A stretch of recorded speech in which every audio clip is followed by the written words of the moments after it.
നമ്മൾ ഫിസിക്സിലും മാത്സിലും എപ്പോഴും പ്രോബ്ലം സോൾവിങ്ങിനും ഡെറിവേഷൻസിലും എന്തിലായാലും അത്ര ഇമ്പോർട്ടൻ്റ് ആയിട്ട് വരുന്നൊരു ടോപ്പിക്കാണ് ഈ ട്രിഗണോമെട്രി എന്ന് പറയുന്നത്. അപ്പോൾ ട്രിഗണോമെട്രീൻ്റെ ഇത്രയും ഫോർമുലാസ് നമ്മൾ ഒറ്റ ഷീറ്റിൽ ഇങ്ങനെ എഴുതി വെക്കുകയാണെങ്കിൽ നമുക്കതെല്ലാ ഇതിനും യൂസ് ചെയ്യാൻ പറ്റും.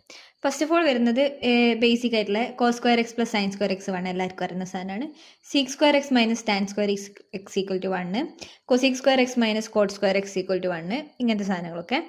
പിന്നെ സൈനിൻ്റെയും കോസിൻ്റെയും ടാൻ്റെയും വാല്യൂസ് അത് നമുക്ക് ആവശ്യമുള്ളത് 0, 30, 45, 60, 90 ഈ വാല്യൂസിലാണ്.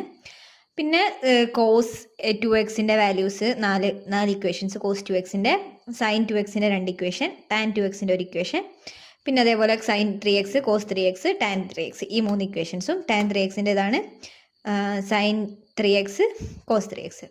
അതേപോലെ sine of X plus Y, cos of X plus Y ഇതിൻ്റെയൊക്കെ ഫോർമുലാസ്, അതേപോലെ ടാൻ ഓഫ് എക്സ് പ്ലസ് വൈൻ്റെ ഫോർമുലാസ്, ഇതൊക്കെ ഇമ്പോർട്ടൻ്റ് ആണ് ഈ 4 ഫോർമുലാസ്.